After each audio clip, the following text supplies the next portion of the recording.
All right, welcome to the Moonstruck Silver Lining. I'm your host, Ryan Wiggins, right here on Riot Radio. And today we have a very special guest with us, Mr. Lon the Mon. Thank you for including me in this launch of this. I know it's going to be evolving into a great podcast and show, no doubts. I really appreciate you coming on and, providing your wisdom. I always found it very insightful, and, it really gets you to exercise that deep part of your brain, which I think in society we don't tend to exercise too much in our daily lives. And I feel like you really helped build an environment that kind of facilitated that expansion of consciousness and deep diving, into really what human beings are capable of understanding and thinking about things in new ways. So I'm excited to explore these topics of the universe with you today, and we'll be first starting off in our first segment talking about space-time, gravity, and relativity. Second segment will be reality and the multiverse, and the third will sum up with some hypothetical scenarios about maybe the unified field theory, which Einstein was working on just before he passed. So I want to get your thoughts on kind of maybe how you look at some of these principles about gravity and relativity, because Einstein had his philosophy that gravity is something that distorts the mesh of space-time and can almost actually, it does affect the movement in which time flows, and it's found that with this understanding, we know now that time travel to the future is actually possible. If you were to circle a large gravitational mass, you could actually be propelled into the future due to time dilation. So I want to hear kind of your thoughts on some of these. Well, we are first talking about something that is so fundamental to being a human being, and that is the idea of science, the idea of trying to understand the natural world as it is, not as it's been given in, let's say, religious scriptures or other things. So, and I also wanted to say that I really love the fact that you want to have these deep and complex conversations. Certainly it's something that I, as a professor, help to encourage, but it has to be in you to want to go there. And I think that, will to edify the mind. Absolutely. And, what you showed in the classes, and always your desire to jump in and have these difficult conversations, and also your fascination with the things that are sort of inexplicable or difficult in nature, to me, it gives me hope for the future, because this is the human mind at its most noble, which is it wants to know. And that was what Einstein and other scientists have always wanted to do. And maybe when we talk about the questions that you would like to today, when it comes to cosmology, for example, which is the study of the universe, we can also bring Stephen Hawking into this, because he's probably the more familiar physicist in Black our holes, lifetimes. And also I think that it never can be said enough that his ability to be with us in this world had a lot to do with his incredible human resilience and technology, because of his handicap and his illness. So, we're talking about the human mind that wants to really understand exactly what's happening in nature. No BS. And it wants to find some truth there that is real. This is very, very important. And I admire and celebrate that kind of mind. And so there's so much we can talk about in terms of the kinds of cosmological things that you want to go into today, but we're going to cover it all on. But we're it all comes back to this kind of mind, Ryan, that wants to go there, and is not afraid of what it may find. I like that you use that word "afraid," because I think that's actually something that holds human beings back to the greatest extent. If you even want to include, like, this shows obviously, entails different points of ancient history, philosophy, and to include some of, maybe a little bit of religious scripture. It's said 365 times in the Bible, the phrase, do not be afraid. So I think that kind of says something when it does come to the exploration of mankind, the exploration of the universe, and understanding that those two things are not separate, right? I feel like I've always had a deep understanding within myself that if I'm witnessing something outside of me or witnessing anything, Yeah. I must be an interconnected part of this energetic circuit, right? So, and I think that, as we kind of learn more and expand, we kind of start to fill in the gaps and connect the dots. And I that's what I really wanted to make this show about. And we'll get into gravity Sure. and Well, relativity. we'll get into now. all of that, but there's probably a movie that is good to bring into this too early on in terms of this kind of quest to understand. There's a German filmmaker named Werner Herzog, who has really gone out into the world to try and understand the natural world. He's made a movie about people who try to understand volcanoes and put themselves right at the edge of volcanoes to see things. But he also went to the Antarctic to understand the science of climate change and what the scientific community there is doing with its science and bringing us knowledge about climate change and the melting of the ice caps there. And there was one person who was interviewed, terrific mind, or a whole bunch of young scientists interviewed, who said that, what science is we're witnessing God's creation. We're the witnesses. Yeah. Now, the question then is, what are we witnessing? Yeah. And how do we communicate that? And how do we prove to people that there are things happening in nature that go way beyond what we've ever imagined? But that's, I think, what you're touching on, Ryan, is that, you feel you're connected to that idea that you're witnessing something, and it's very basic to being human. Yeah, very basic. It's funny how it's not really talked about that much. And to bring it back to some of the stuff we'll talk about today, maybe we should start with the concept of light, because light, I feel, is something so crucial to a part of our existence on this planet, because it surrounds us, is all around us, and it gives life in the solar system. The sun has gifted us with the ability to live and breathe and watch things grow and expand.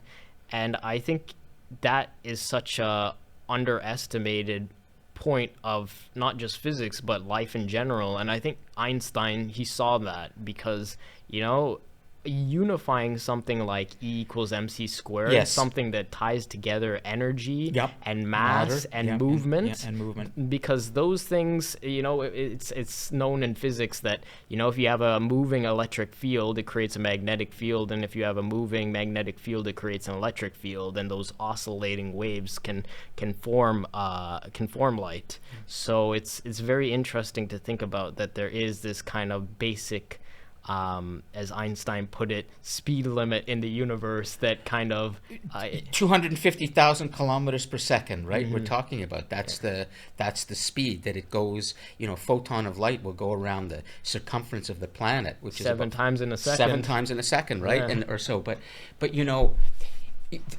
again come back to the idea that Einstein, as a teenager already, as a young man, would look up and he would imagine riding a photon of light. Like, that was his sort of aspiration, that he wanted to be part of that incredible elemental force and ride it like someone would ride a horse or whatever. But I think that mindset of the human that wants to understand nature really is important for us to stress today, because we do a lot of our mental work today online with what humans have created online. That's the human world. The natural world needs us to look at it closely, and we're we're not doing that enough. We're starting to retreat more into this sort of artificial, Technological, yeah. synthetic world that humans have created. And this is not good, in my estimation. I think we need to, because there's so much we don't know about nature, huge areas of complete mystery. And some humans are so filled with pride in themselves that all they care about is what they create and not what nature creates. Yeah. And we need to understand what nature is creating. Yeah, Right? I think it emphasizes a good point too, that nature can teach us a lot more than usually we can teach each other, because if you think about it, plants, they release carbon dioxide or Oxygen? oxygen Yeah, through into the- photosynthesis. Yeah, Yeah, that's so right. and they've been doing that for thousands and thousands That's of right. years, and they only perform really that one function besides communicating under the ground through pathways in the earth, which is very interesting, and that's more new science. But to think Well, that we're learning, but Yeah. you're absolutely called mycelium. Yeah, The networks mycelium, of mycelium. So exactly, it's a good example of what we don't know. Yeah,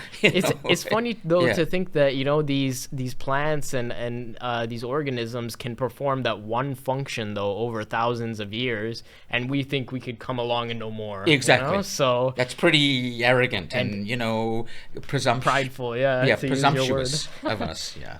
And Absolutely. I think that's one of the main things when it comes to acquiring wisdom, which is why it's so hard for so many of us, because we're held back by this concept of ego and resistance, because we think that we know more than we do. And I think one of the key things I always make this show about is the ability to be vulnerable. And that doesn't mean necessarily be weak or anything like that. It means be as strong as possible, but know your limitations and seek to understand them and transform them, right? But Absolutely. you have to see it first, right? So Well, that's wise. yeah. And remember too that robots are not vulnerable. Machines are not vulnerable. They're vulnerable in the sense that their algorithms or their microprocessors break down. But they don't draw strength from that. We humans do. Yeah. We humans, as Ernest Hemingway once said, famous quote of great American novelist, 20th century, strong in all the weak places. Or Leonard Cohen has said, a great Canadian composer, only where there's a crack can the light get in. Yeah. Now, think about those things in terms of what it's saying about imperfection and about things that aren't quite squared. It means in that there's a place for growth. Yeah. That's the human, maybe part of the secret sauce Yeah. of the human being that makes the human, in my estimation, irreplaceable and indispensable on planet Earth. Yeah. Regardless of how much money Elon Musk wants to pay himself and how smart he thinks he is. And I don't want to I'll stay away from that, because I just, his pride and his brilliance and the money he pays for himself is so grotesque. And it's not the future for humanity. That's not the way. The way is for us to be humble Yeah, and to realize how much we still don't know. Yeah, I don't agree with So supporting anyways, artificial I'll thinking. Stay away from that for a moment, okay? But yeah, I don't know. To move on a little bit, I think that these concepts really about physics are very pivotal to how we kind of look at life. And if you think about even what we talked about in the very beginning, concept of gravity and altering time, that is such a big concept, because if you think of it, it means that we are in a time warp field in which, if there are other species or living organisms out there in the universe, and Yes. maybe they're in higher dimensions and we can't see them or whatnot, but they would be looking at us through almost a a warp, a time warp, right? Because our time is not moving in the same sequence that their time is moving in. That's right. It could be different. Yeah. So it's very interesting to kind of think that, you know, when you do have this material which can bend, that Einstein talked about, that you are basically almost in a pocket dimension, you know, where things that are not acted on by that force can observe and perceive differently, right? Well, that's very wise, Ryan, in the way that you're trying to put yourself into the perspective of some kind of creature beyond us who's looking at us. Mm-hmm. You know, that is a perspective that I think is pretty advanced.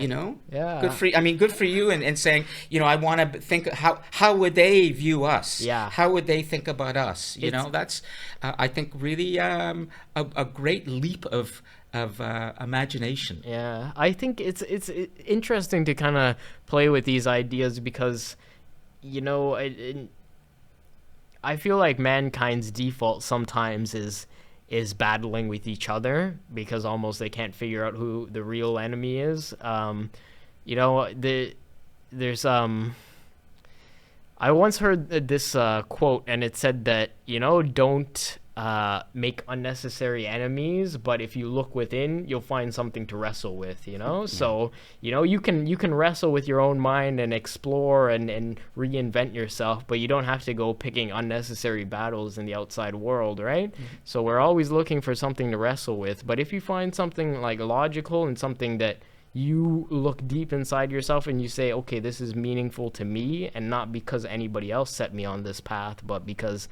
I feel this is important, right? Yeah. Then you're doing something out of authenticity, and you can truly learn, right? Because you're not doing it out of resentment or some kind of negative emotion or what have you. It's not a reactional response, right?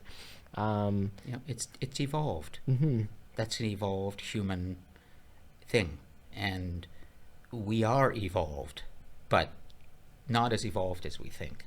We have a long way to go to figure out how we're going to cohabit this planet together and spend a lot more of our time, a lot more of our resources on exploration and less on conflict, cruelty, mistrust, suspicion, and depravity and extreme violence. And just look at Wall Street and Capitol Hill, you know? So it's funny. I sometimes, you know, even though I'm on this mission to kind of expand my wisdom as much as I can, I sometimes find we think we're smarter than we are.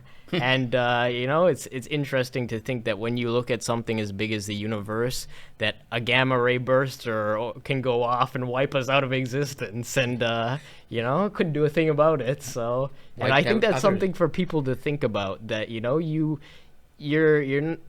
thinking you're invincible isn't any kind of armor, and that's something I said last week, actually, and I think it's really important to kind of understand that concept, because when you do realize that, you know, we are vulnerable, then you know you can use that in a, you know, quest for exploration or something. You know, it doesn't mean you have to hide in your house and be afraid of the outside world or anything like that. It means that embrace it, you know. That's the crack where the light comes in. You know, I know that you've in our discussion sometimes wondered what will be eventually the very clear focus of the show that you've begun now.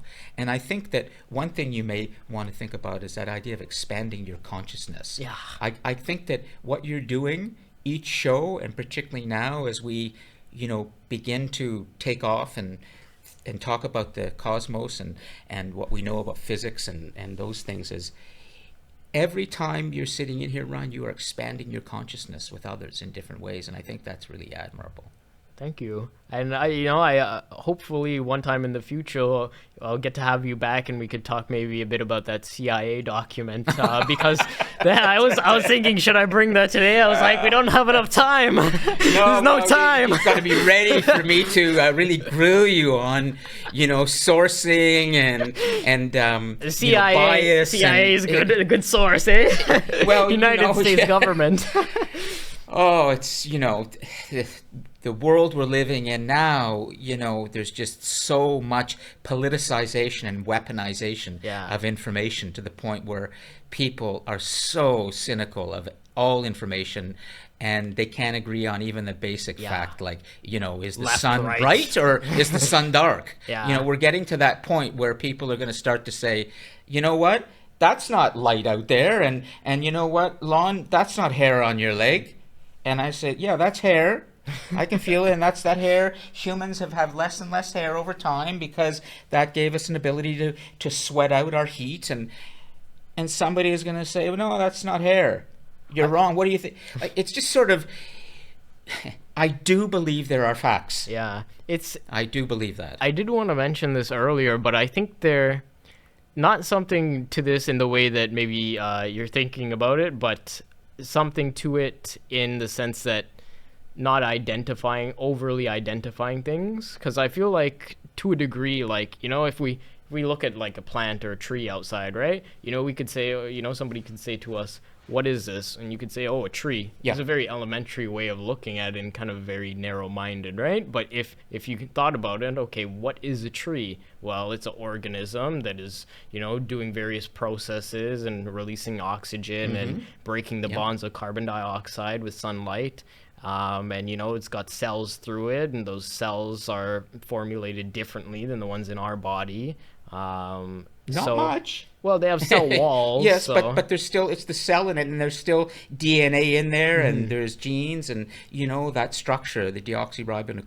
But yes, there's different, but still that basic cell is quite fundamental to all living things, the way the atom is in physics to all structural things like matter. So in the physical universe, right? In the physical universe. Maybe that's a good point for us to get into our second point of kind of going into what is this reality and this cosmological constant of light, and maybe how that interacts with some theories of the multiverse. For example, like you can almost, sometimes the way I think of it is almost we're in a light refracting field almost because light is bouncing off everything. That's why we can see it, right? Yeah. And it's kind of interesting to think that all these factors are kind of at play, and forces. There are great forces, enduring forces that are unchanging out there, and we can't see them, or we can sometimes, but they're there all around us, and we can't even touch it. Yeah. So dark matter, dark energy, and all these things it's as I was saying to you yesterday, it's very interesting how in old religion and since man really ever wrote about any of these philosophies, they have these concepts of kind of trying to look at it in a new way and see it as, how should I put it? I'm just thinking of how to word it accurately, but maybe you have some thoughts on that. Well, actually. I would say that we are always, at least through the science-based mindset, trying to understand what's there to make the invisible visible. And that's something that can change our perspective. For example, if you think about 400 years ago or so, during the great scientific enlightenment that was part of the Renaissance in Europe and in Italy, it's a kind of a standard period in world history, but there was some very important new thinking happening in England, and Isaac Newton was one of those who was part of that thinking. But there were also others, like Robert Hooke, for example, who actually began to sketch out in this incredible series of drawings what he was observing with a new kind of tool, a microscope that allowed him to see more deeply. And these drawings began to show people, here are these creatures, these tiny spiders and other small creatures all around us, ants and things. But he looked at them so closely and was able to draw out, their anatomy, their internal organs, their brains. And for people 400 years ago to see this and to see that these little creatures had such complexity was mind-blowing. And that's what began to, that kind of thinking began to alter people's perspective or shift it. So you don't get that kind of new way of understanding, Ryan, unless you look first, unless you're ready to look and you're unafraid to see what's there. And I think that in the next few hundred years, it would just be an incredible time to be alive, as long as we don't allow our social and political conflicts to take us backwards. Yeah. If we can continue to go forwards and unite around science and unite around the idea of exploration, we will be able to penetrate dark matter and dark energy. Yeah. And 95%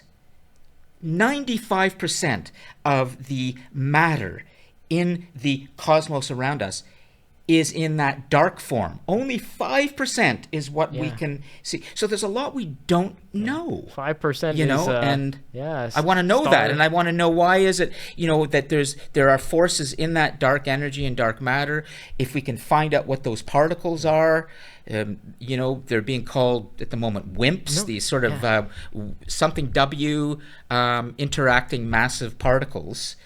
Maybe we will have a new tool, new technology, and a new power for ourselves. It will make life better. That actually reminds me of what I was going to say, that dark, as we talked about yesterday, dark matter and dark energy, they describe as, anti-gravitational properties, and, it's invisible, as you said, we can't touch, is not tangible. And if you think of, religion and what they've talked about or described as magic or prayer or consciousness, any of these things that they've kind of described in these old religions and ancient mystic texts, they describe it as invisible energy that's all around us, which we can't see. And now physics, after so much period of time, has come around to say, oh yeah, universe is not made up of atoms like we've taught in every physics textbook, is actually made out of 73% dark energy and 23% dark matter. And what is dark matter and dark energy? It's invisible energy and matter which we can't see or touch. But we will be able to eventually see it and maybe touch it. I mean, if you think of the electron, for example, which is, the fundamental subatomic particle in all cells, or at least in all the atoms that create our matter. The idea of an electron, we began to sense that it was there hundreds of years ago, but we only began to detect it and really just see part of it at the end of the 19th century. And then the scientist J.J. Thomson, the British physicist, who showed us and proved that saw the tail of the electron, that it was, but didn't see the actual electron, just what it was like, the exhaust of it. It's just moving so fast, it's leaving this trail. That won him a Nobel Prize. We started to make visible. Is that beta radiation that's leaving behind? I don't know. Okay. Maybe.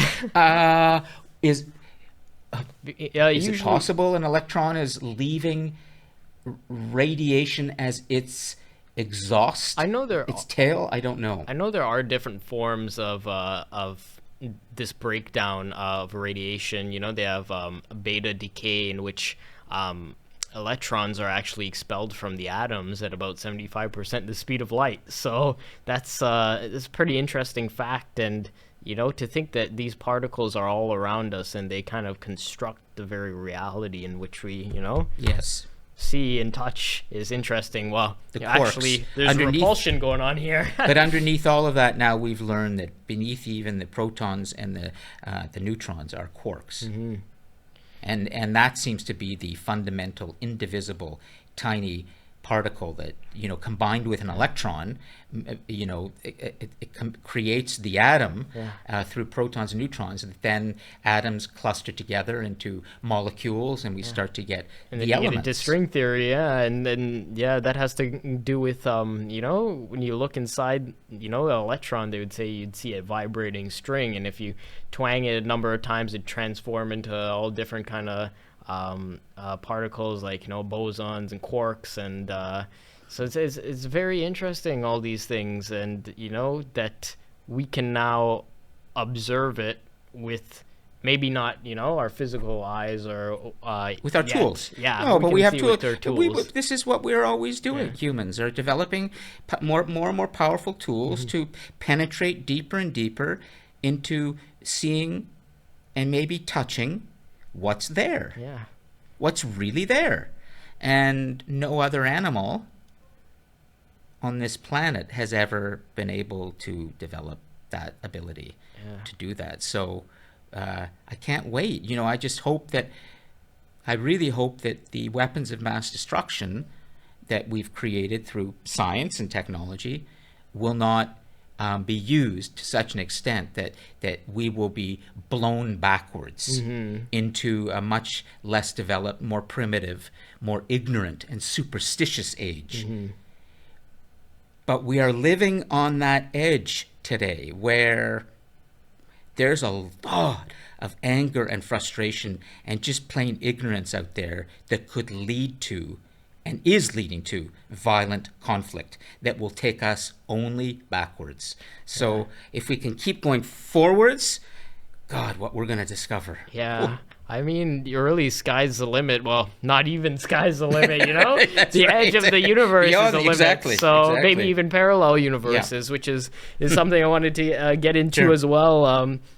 So it's interesting that, these parallel universes, which they describe in M theory and string theory, can exist, and they occupy the same point in space-time, but they vibrate differently, so they can't see one another or interact with one another, which kind of goes into this idea of dimensions and parallel universes, which is very mind-boggling to think that here, as we just talked about, in our universe, we haven't perfected CFL quark matter yet, but the next universe over might have perfected it by now. Who knows? So, if indeed there are these things called other universes, and if indeed there is this thing called, the multiverse, which I think is the same as metaverse. I'm not sure. Maybe I can be corrected. I'm not too familiar with that term, but multiverse. Yeah.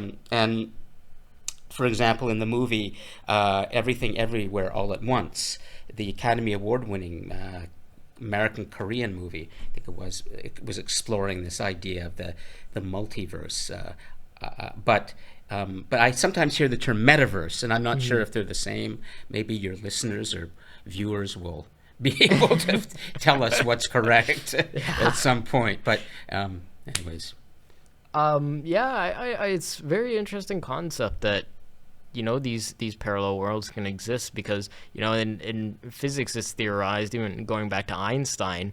He worked with Nathan Rosen to discover what was later known as the Einstein-Rosen bridge, which is the theoretical possibility of creating a wormhole in which is a folding of space-time. Yes.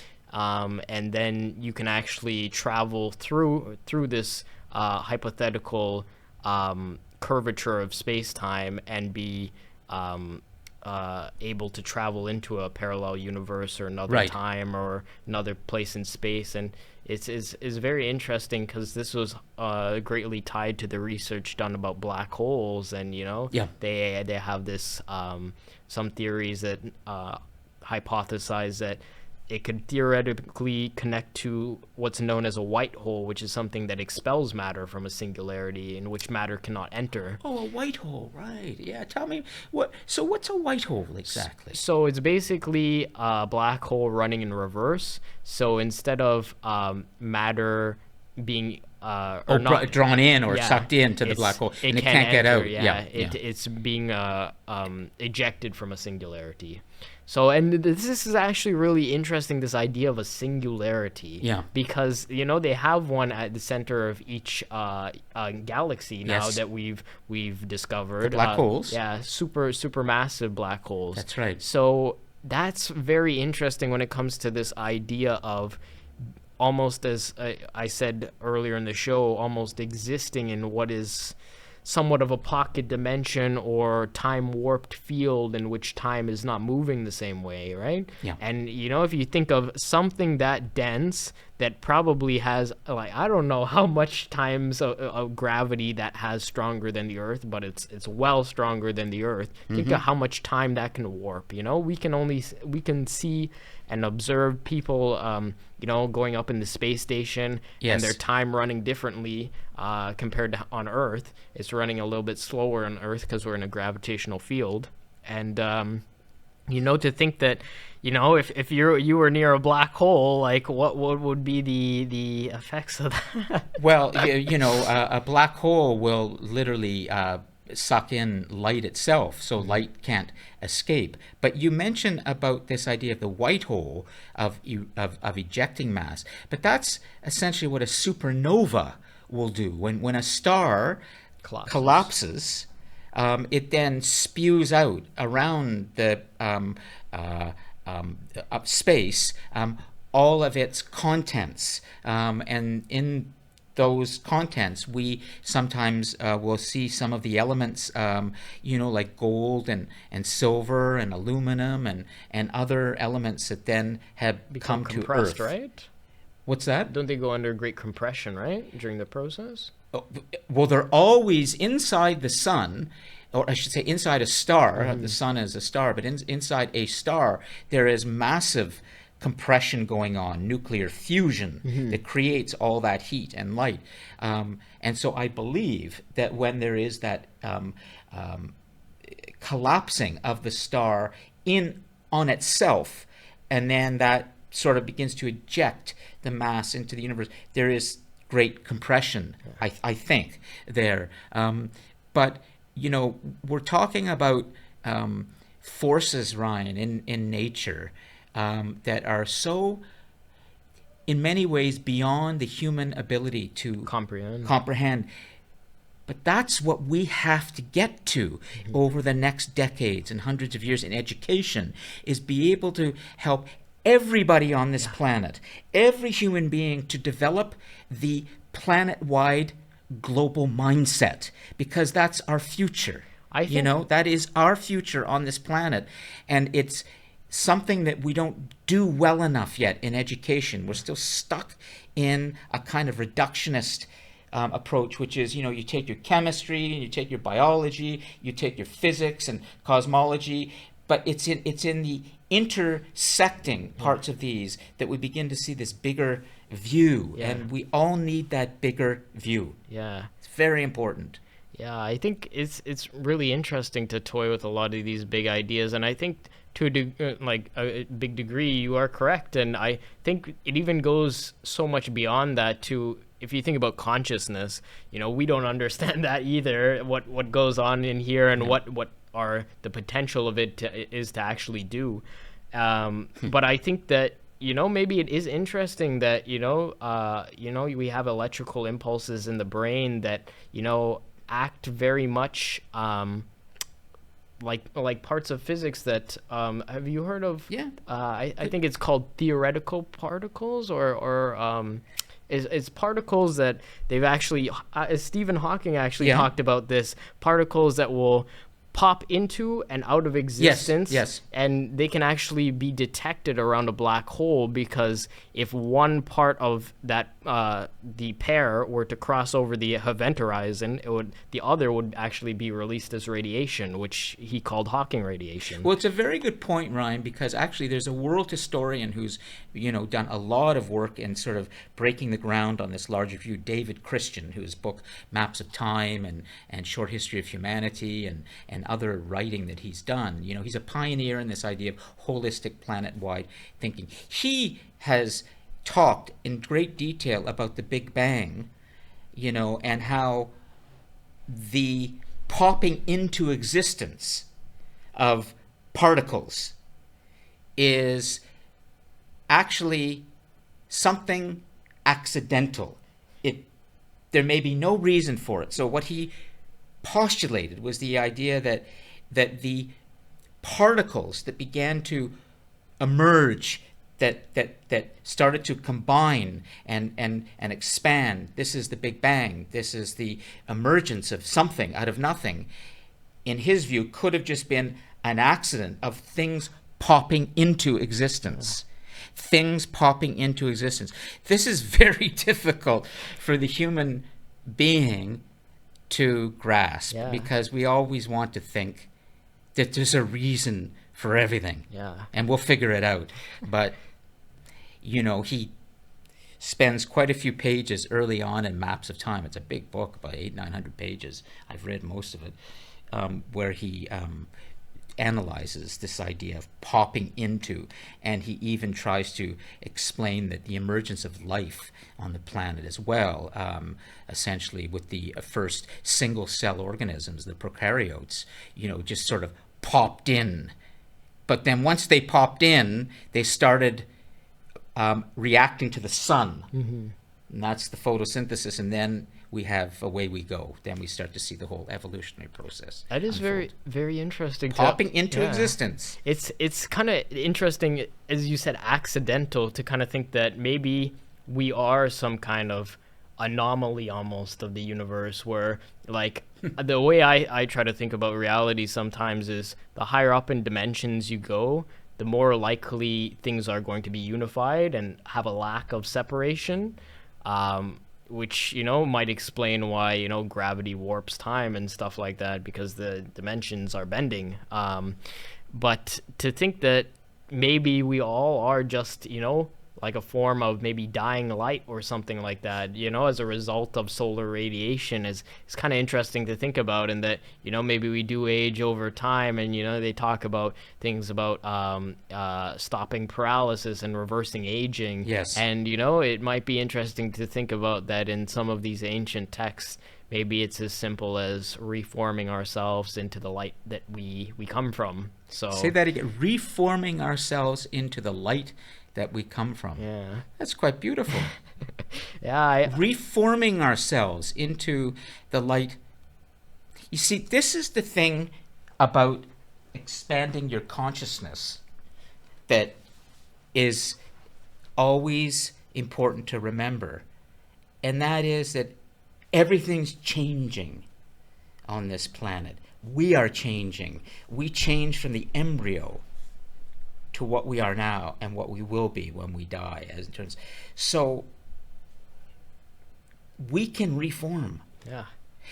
But again, it's very hard for the human being to grasp this, because what we have dragging us sometimes like a heavy weight is religion. But religion can be liberating too. But religion is often claims to tell us everything that we need to know. And religion does not like the idea that the human is pliable, that the human is changeable, that the human can emerge and grow. Religion wants us to be fixed. But this is not fixed on this planet. We are changing and evolving, and grow up and embrace that and be smart and courageous to deal with that. Otherwise, you're not really part of this planet.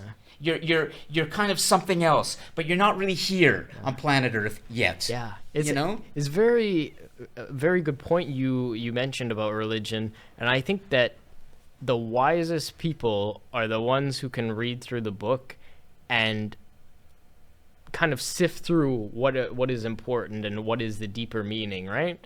Because I think a lot of these things that are referenced in there are some of it is just, mumbo jumbo and stuff is. No, it's not mumbo jumbo. It's all very, very important human thinking going on, Ron. Yeah, But I feel like there are limited. some It's limited. fillers, Yeah. like Noah's Ark and the boat and all the animals on the boat. That might not be, specifically, a necessity of information.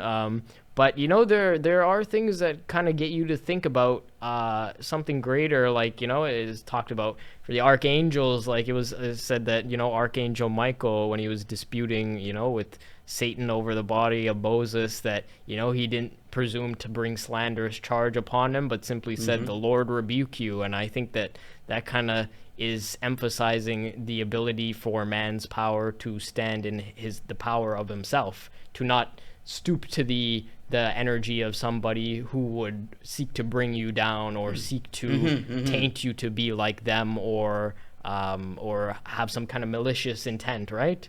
So and standing in your own power, I feel like, is something that is a big struggle in today's world. Well, I think that if you can recognize that when we talk about religion, that it's always fundamental to keep in mind that in every human being there is some kind of divine voice. I think it's in us all.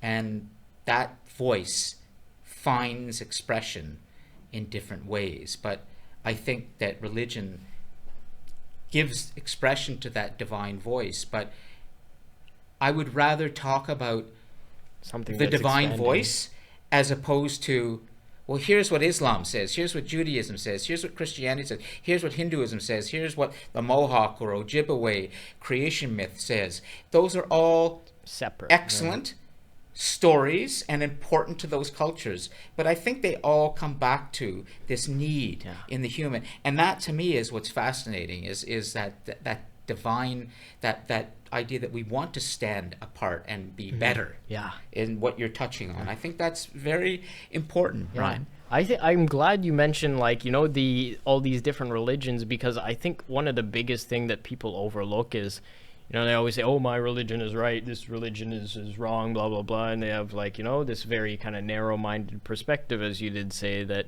they, like, people do kind of close their mind off to a degree, after reading some of this stuff. And I think that a man who is truly in the quest for knowledge can say, it doesn't matter where I'm reading from, can I see something in this text that appears again in this text, and can I make the connection between there? And I think that things or reoccurring themes that appear like that are things to be noted and are fundamental. Like, if you think of gravity, like, gravity appears in so many different ways in the universe. Like, it's such a fundamental fixed point of this reality. And, it's something that exerts its presence on everyone on this planet. And it's just interesting to see how things like that and light and matter and electromagnetism, energy, for exactly, example, electromagnetic force, these are all forces, and that even occur within our own body, and it's not talked about. So it's I'm to go back to maybe the purpose of this show. I always seek to make this about simply expanding consciousness and building the puzzle. I think that this is the first time when we've talked about this where I'm beginning to see something really clear about the kind of the magic in your show and where you're going. You've always been, from what I've seen in class, on a quest for knowledge. You're unafraid of that, but now you've found a way to expand your consciousness with others and learn from others, and God knows, or gods know, or that we need to expand ourselves, not to shrink ourselves. I don't know. Are we out of time? No. We got a little bit more time. We should probably move towards the end. What do you want to keep going? Maybe we'll get into just to kind of sum up. We have about 5 or 10 minutes left to get into. the unified field theory. And one of the Yes. things I did want to mention as a part of segment 2 was Tesla and his viewpoint on reality as describing things in terms of energy, frequency, and vibration. Because when you start to analyze everything in the universe as Einstein saw it, as E equals mc squared or E equals something, then you have energy, which you know is a fundamental part of the reality. And even though it can express itself in many different ways, as we see in electromagnetic force, nuclear forces, it's interesting to think that at the basis of all of that, it is just energy. And energy can, as we know, can be changed into different forms. Well, energy comes from mass. I mean, if you, that's what mc squared, you take mass and you take, the speed of light, and you speed mass up, speed of light, you get energy, so it, but, You get a bending of space-time, too. and the bending of space-time. I remember what W stands for now in WIMPs. It means weak. The weak interacting massive particle is the WIMP in dark matter, because there's the strong nuclear force and the weak nuclear force. These are two other forces. And so WIMP stands for W, weak interacting massive particle, that new particle in dark matter. We think exists. We're not entirely sure yet. It's very interesting, to think that there is a unifying force out there, and Einstein was so fixed on this. I think maybe it might have been for the best that he didn't discover that or finish it for us, because I think that sometimes throughout history we've tend to ride on the coattails of the people who know a little bit more than we do, or the people willing to push the limits. But I think it is coming to a time where we do have to kind of realize our own potential to take action and to expand and finish the puzzle, because I'm sure finish the puzzle. I'm sure if Einstein was looking down on us, you'd probably say that this is for them to figure out, and I feel like he would say that he's done his part. And I think that, but he may have been disappointed too in not being able to determine that theory of everything. Stephen Hawking had the same aspiration, but I mean it's a tough project, because Einstein couldn't square quantum, the small, with the huge. His emphasis was all on the cosmos, the big structures. And then along came Niels Bohr and others, who made it hard for him to pull it all together. Yeah, I think, the nature of reality is that it does act differently, depending on, which forces are at play and whatnot. And, God, I wish we had more time. Well, we'll do it again, but are we, how's our time? We'll have to sum up in... Getting a signal from Eldon, and you direct or lead me, and... I think we'll try to wrap it up here in the last 2 minutes. Okay. It was just, the last one was just maybe what is our place on, this kind of earth, and, being a being of earth, and, our place in this. And I think that expansion is that. I think we're meant to expand, and we're meant to grow, and I think that's the nature of things that are proliferated by light. And that's right. Yeah, absolutely. Light is, and in the scriptures, when we at least talk about the Bible or the Torah, the Old Testament for Jews, or the New Testament for Christians, or the whole thing, the Quran, that particular, those scriptures, it begins with light. Yeah. So there's a basic maybe understanding, even from a non-scientific perspective, of the importance of light. And Einstein certainly understood that. And I think what you've said about reforming ourselves into something more like light. There's a title of a great novel that was written quite a few years ago called The Unbearable Lightness of Being by Milan Kundera, Czech writer. And maybe we're moving towards something that's lighter. in light. consciousness. You know, Maybe. lightness, not heaviness, Ryan. Lightness. Unburden your heart. Unburden, yeah. Well, I think we'll sum it up Yeah. there today. But, this has been the Moonstruck Silver Lining here with Lon Appleby. And hopefully you'll come back and sometime in the sure. future and we Way to can go. have some more discussions and, explore the universe together. And, that's what I seek to do here on this show. And I hope that everybody's enjoyed listening today. You can follow us on DC Media Hub. And you can follow me on Instagram at @top_sorcerer. And this has been the Moonstruck Silver Lining. Today we've covered space-time, gravity, relativity, reality in the multiverse, and the unified field. We'll catch you in the next episode.